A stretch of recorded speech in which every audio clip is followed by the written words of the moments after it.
Hi everyone, எல்லாரும் எப்படி இருக்கீங்க? ஹோப் நல்லா இருப்பீங்க. நான் உங்கள் செஃப் கலீத். நீங்கள் பார்த்துக்கொண்டு இருக்கிறது ஃபுட் மூமெண்ட்ஸ் 6. ஸோ இன்றைக்கி நம்ம கிச்சனில் தந்தூரி சிக்கன் எப்படி ரொம்ப சூப்பரான ரொம்ப டெலிசியஸான ஒரு டேஸ்டி ரெசிபி. ஸோ நிறைய பேர் வந்து சிக்கன் சாப்பிட மாட்டாங்க, கொலஸ்ட்ரால் கொழுப்பு அப்படின்னு சொல்லி சாப்பிட மாட்டாங்க. ஸோ தந்தூரி சிக்கன் நீங்கள் கண்டிப்பாக விரும்பி சாப்பிடலாம். ஏன்னா அதை சுட்டினது பார்த்தீங்களா, அது கிரில், அதாவது ஃப்ரை கிடையாது, ஓவனில் கிரில் பண்ணுறது. ஸோ நீங்கள் வந்து கடையில் சாப்பிட்றீங்கன்னா தந்தூரி பாட்டில் வந்து பெரிய பாட் வச்சுருப்பாங்க, அவங்க கமர்ஷியல் யூஸ்க்கு வச்சுருப்பாங்க. ஸோ பாட்டில் வந்து கங்கு போட்டு கறி அடுப்பு, கேஸ் அடுப்பு அந்த மாதிரி இருக்குது, விதவிதமாக இருக்குது. இப்போ எல்லாமே அப்டேட் ஆகிட்டு பார்த்தீங்களா. ஸோ அதை வந்து அவங்க கமர்ஷியல் இதுக்கு பர்பஸ்க்கு யூஸ் பண்ணுவாங்க. நம்ம வீட்டில் வந்து சிலவங்க நிறைய பேர் வந்து தந்தூரி போட்டு சின்ன சின்ன கிரில் பேன் இந்த மாதிரி வச்சிருப்பாங்க. நான் வச்சிருக்கேன் பாருங்க, ஹாப்பி கால் கிரில் பேன். ஸோ உங்ககிட்ட இருந்துச்சுன்னா நீங்கள் யூஸ் பண்ணிக்கோங்க. இல்லைனா நீங்கள் வந்து வீட்டில் தோசைக்கல்லாம் வச்சுருப்பீங்களே, தோசைக்கல் கூட நீங்கள் ட்ரை பண்ணிக்கலாம். சரியா? ஸோ குக் பண்ணுறது கொஞ்சம் சிரமமாக இருக்கும், பட் ட்ரை பண்ணிக்கலாம். ஸோ கண்டிப்பாக மிஸ் பண்ணாமல் ஸ்கிப் பண்ணாமல் கடைசி வரை பாருங்கள். இதுவரை யாரெல்லாம் சேனல் சப்ஸ்கிரைப் பண்ணாமல் இருக்கீங்க, கண்டிப்பாக சேனல் சப்ஸ்கிரைப் பண்ணி வச்சுக்கோங்க. பக்கத்தில் இருக்க பெல் பட்டன் ப்ரெஸ் பண்ணி வச்சுக்கோங்க. அப்போ தான் உங்களுக்கு அடுத்த உடனே அப்டேட் கிடைச்சிட்டு இருக்கும். ஸோ டைம் மிஸ் பண்ணோன்னா வாங்க வீடியோக்குள்ளே போகலாம். ஸோ ஓகே, ஃபஸ்ட் வந்து சிக்கன் மேரினேட் பண்ணணும். சிக்கன் மேரினேட் பண்ணுறதுக்கு நான் வந்து இந்த மாதிரி பீஸ் வச்சுருக்கேன் பாருங்கள். கரெக்டாக ஒரு 100-150 கிராம் பீஸஸ் இருக்கும். 4 பீஸ் வச்சுருக்கேன். இது வந்து ஃபர்ஸ்ட் மேரினேட் பண்ணதுக்கு மசாலா ரெடி பண்ணிடலாம். சரியா? ஃபர்ஸ்ட் வந்து ஜிஞ்சர் கார்லிக் பேஸ்ட் ஒரு கரண்டி அளவு யூஸ் பண்ணியிருக்கேன். அடுத்தது வந்து தேவையான அளவு சால்ட். அடுத்தது வந்து கார்டு தயிர் வந்து கரெக்டாக ஒரு 3 கரண்டி தயிர் ஆட் பண்ணியிருக்கேன். அடுத்தது வந்து பிளாக் பெப்பர் பவுடர் ஒரு 1/4 கரண்டி அளவு யூஸ் பண்ணியிருக்கேன். அடுத்தது வந்து சில்லி பவுடர், அதாவது மிளகாய் தூள் டீஸ்பூன் வச்சு 2 டீஸ்பூன் அளவு ஆட் பண்ணியிருக்கேன். அடுத்தது வந்து கரம் மசாலா ஒரு 1/2 கரண்டி யூஸ் பண்ணியிருக்கேன். அடுத்தது வந்து டர்மரிக் பவுடர், அதாவது மஞ்சள் பொடி ஒரு 1/2 கரண்டி யூஸ் பண்ணியிருக்கேன். அடுத்தது வந்து மல்லிப்பொடி ஒரு 1/2 கரண்டி. அடுத்தது வந்து ஒரு 1/2 லெமன் அப்படி புளிஞ்சு ஊற்றிடலாம். அடுத்தது வந்து சாட் மசாலா ஒரு 1/2 கரண்டி போல ஆட் பண்ணியிருக்கேன். சரியா? கொஞ்சம் நல்லா ஃப்ளேவர் கொடுக்கும். அடுத்தது வந்து மாஸ்டர்ட் ஆயில் வந்து டீஸ்பூன் வச்சு 1 டீஸ்பூன் அளவு மாஸ்டர்ட் ஆயில் ஊற்றிக்கலாம். அவ்வளோதான். இது வந்து தந்தூரில் கண்டிப்பாக ஆட் பண்ணணும், ஸ்கிப் பண்ணக்கூடாது. நல்லா ஃப்ளேவர் கொடுக்கும். இப்போ வந்து இது நல்லா மிக்ஸ் பண்ணிக்கலாம். சரியா? Okay, done. இந்த மேரினேஷனுக்கு மசாலா வந்து ரெடி பண்ணியாச்சு. இப்போ வந்து இந்த சிக்கன் இப்படி நைஸான கத்தி எடுத்துட்டு, சிக்கன் பீசஸ் வந்து பெரிய பீசஸ் வேணும்னா நீங்கள் பெரிய பீசஸ் யூஸ் பண்ணிக்கோங்க. உங்களுக்கு தகுந்த குவான்டிட்டி வந்து மாற்றிக்கோங்க, அப்டேட் பண்ணிக்கோங்க. இந்த மாதிரி அழகாக உள்ள எலும்பு வர போகிற அளவு கத்தி இறக்கி நல்லா ஷார்ப்பான கத்தி வச்சுக்கோங்க. நல்லா கேர்ஃபுல்லி கோட் போட்டுக்கோங்க. கையில் போட்டுறாதீங்க, போட்டுட்டு என்னை ஏசிடாதீங்க. சரியா? Okay, super. இப்போ வந்து இந்த சிக்கனை வந்து நல்லா மிக்ஸ் பண்ணிக்கலாம். இந்த கோடு போட்டிருக்கோம் பார்த்தீங்களா, இந்த கோடுக்கு உள்ளே போகிற அளவு விரல் வச்சு இப்படி அழகாக உள்ளே போகிற அளவு என்ன பாருங்கள். இந்த மாதிரி மசாலா எடுத்து இந்த மாதிரி உள்ள போற அளவு மசாலா வந்து தடவி வச்சுக்கணும். சரியா? கரெக்டா 1/2 hour மேரினேஷனுக்கு விட்டணும், 1/2 மணி நேரம் இது விட்டுறணும். அதுக்கு பிறகு வந்து குக் பண்ணணும். சரியா? ஸோ ப்ராசஸ் பார்த்துட்டே இருங்க, மிஸ் பண்ணிடாதீங்க, ஸ்கிப் பண்ணிடாதீங்க. ஸ்கிப் பண்ணுறீங்கன்னா நிறைய விஷயங்கள் மிஸ் பண்ணுறீங்க. வீடியோ பிடிச்சிருந்தா கண்டிப்பாக ஒரு லைக் பண்ணிக்கோங்க, ஷேர் பண்ணிக்கோங்க. சரியா? So okay, super. இந்த மாதிரி பார்த்தீங்களா, இந்த மாதிரி கோடு போட்டுற இடம் நல்லா ஸ்டஃப் பண்ணணும். இந்த மசாலாலாம் இந்த கோட்டிங் போட்ட பிறகு கரெக்டாக ஒரு 1/2 hour மேரினேஷனுக்கு விட்டுடலாம். சரியா? ஒரு 1/2 hour வெயிட் பண்ணுவோம், அது பிறகு இது குக் பண்ணிக்கலாம். ஸோ ஓகே டியர் வியூவர்ஸ், அடுப்பு பற்ற வச்சிடலாம். இப்போ இந்த பேன் ஓப்பன் பண்ணிடலாம்.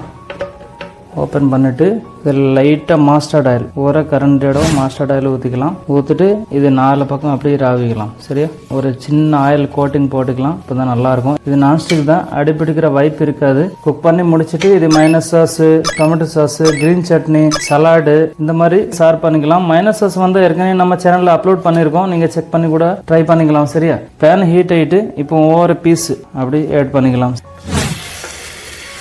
இது 1/2 hour மேரினேஷன் ஆன பிறகு நல்லா மேரினேட் ஆகிட்டு இந்த மசாலாலாம் உள்ள நல்லா ஸ்டஃப்டாகி கிடக்கும். உப்பு, உரப்பு, இந்த புளிப்பு இது எல்லாமே நல்லா ஸ்டஃப்டாகி இருக்கும்.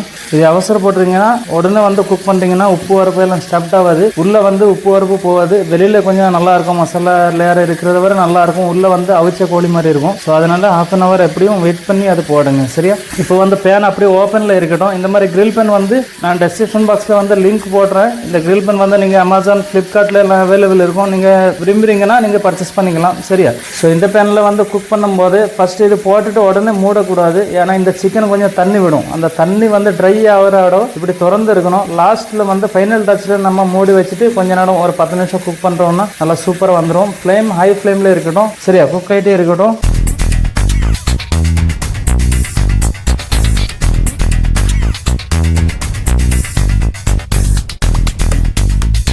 Okay super. இப்போ இதுக்கு அந்த சைடு வந்து மசாலா ஒரு இடம் பிடிச்சிருக்கும். இப்போ வந்து இப்படி திருப்பி விட்டுடலாம். சரியா, இப்படி நைஸாக அழகாக ஜென்ட்லி ஒவ்வொரு பீஸாக திருப்பி விட்டுடலாம். ஸோ ஓகே டியர் வியூவர்ஸ், இது ரெண்டு பக்கம் வந்து மசாலா ஒரு இடம் ஸ்டஃப்ட் ஆகிட்டு இனி தண்ணி விடுற மாதிரி கண்டிஷன் இல்லை.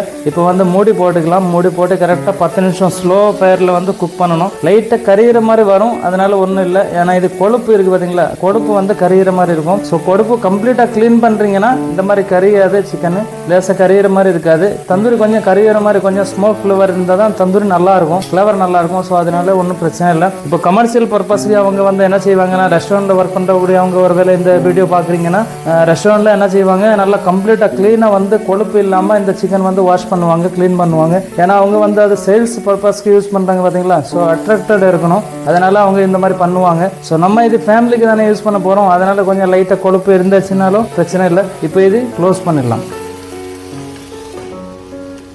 ஓகே, இதில் இந்த பக்கம் பாருங்கள், இதில் மேக்னெட் இருக்கும். இது லேசாக அமுக்குனோடனே லாக் ஆயிரும். இது நல்லா பக்கவாக லாக் ஆகிருக்கும். இப்போ வந்து ஆவி சுத்தமாக வெளியில் போகாது. சைடில் வந்து ரப்பர் கோட்டிங் போட்டிருப்பாங்க. ஸோ ஆவி சுத்தமாக வெளியில் போகாது, அதனால நல்லா உள்ள சூப்பராக குக் ஆகிட்டே இருக்கும். இது இப்போ ஃபுல்லாக ஸ்லோ ஃப்ளேமில் ஒரு 10 நிமிஷம் வச்சுட்டு வெயிட் பண்ணுவோம். சரியா. ஸோ ஓகே டியர் வியூவர்ஸ், இது மாற்றி வேக வச்சு கரெக்டாக 20 மினிட்ஸாக வேக வச்சுருக்கோம். இப்போ வந்து நல்லா வெந்திருக்கும். ஏன்னா கொஞ்சம் ஸ்மோக் ஃப்ளேவராக கொஞ்சம் சூப்பராக அருமையான ஃப்ளேவர் வந்துட்டு இருக்குது. ஸோ ஓப்பன் பண்ணிடுவோம். 1 2 3.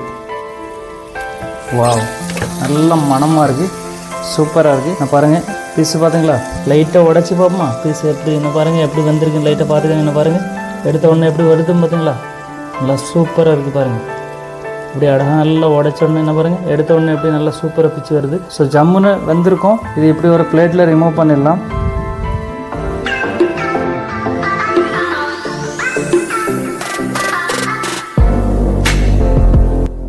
எப்படி வேறு லெவல் பார்த்தீங்களா. இப்போ வந்து இதில் லைட்டாக சலாட் ஆட் பண்ணிக்கலாம். சலாடு வந்து பாருங்கள், கொஞ்சம் கேரட்டு, கொஞ்சம் கேபேஜ், கொஞ்சம் ஆனியன் அப்படி வெட்டி வச்சுருக்கேன். இந்த சலாட் அப்படியே ஆட் பண்ணி சாப்பிட்டுக்கலாம். மைனஸ் சாஸ் நீங்கள் யூஸ் பண்ணிக்கலாம், டொமேட்டோ சாஸ் யூஸ் பண்ணிக்கலாம், ரொம்ப சூப்பராக இருக்கும். சரி, உங்களுக்கு பிடிச்ச மாதிரி நீங்கள் யூஸ் பண்ணிக்கோங்க. மைனஸ் சாஸ் உங்களுக்கு வேணும் அப்படின்னா எங்களுக்கு பழைய வீடியோ, ஓல்டு வீடியோ நீங்கள் செக் பண்ணி எடுத்துக்கலாம். மைனஸ் சாஸ் ரெசிபி வந்து அப்லோட் பண்ணியிருக்கோம். ஓ சூப்பர், என்ன ஒரு வாசனை, நல்லா சூப்பராக இருக்குது. அடடடா பிரமாதம், வேறு லெவலில் இருக்குது. அந்த ஸ்மோக்கி ஃப்ளேவரு, அந்த மசாலாஸு, அந்த சாட் மசாலா எல்லாம் வந்து குக் ஆனோடனே ஃப்ளேவர் வந்து வேறு லெவலில் இருக்குது. அதாவது கடையில் போய் ரெஸ்டாரண்ட்டில் போய் என்னத்தை வாங்கி சாப்பிட்றது, வீட்டில் செஞ்சு சாப்பிடுங்க. நல்லா நேச்சுரலாக இருக்குது பார்த்தீங்களா. அதாவது கலர் எதுவுமே ஆட் பண்ணாமல் இது நேச்சுரலான கலரு. இது கொஞ்சம் கரியிற மாதிரி உங்களுக்கு தெரியும், பட் இது வந்து கரியாமல் நல்லா சூப்பராக ஸ்மோக்கி ஃப்ளேவரோட வந்திருக்கு. நல்லா சூப்பராக இருக்குது, பர்ஃபெக்டாக இருக்குது. ஸோ கண்டிப்பாக இது மாதிரி ரெசிபி வீட்டில் ட்ரை பண்ணுங்கள். சரியா, செஞ்சு கொடுங்க. வீட்டில் சின்ன பிள்ளைல ரொம்ப விரும்பி சாப்பிடுவாங்க. டொமேட்டோ சாஸ் வச்சு முக்கி சாப்பிடும்போது ரொம்ப அருமையாக இருக்கும். சூப்பரான ஒரு dish. So okay dear viewers, video பிடிச்சிருந்தா ஒரு லைக் பண்ணிக்கோங்க, ஷேர் பண்ணிக்கோங்க.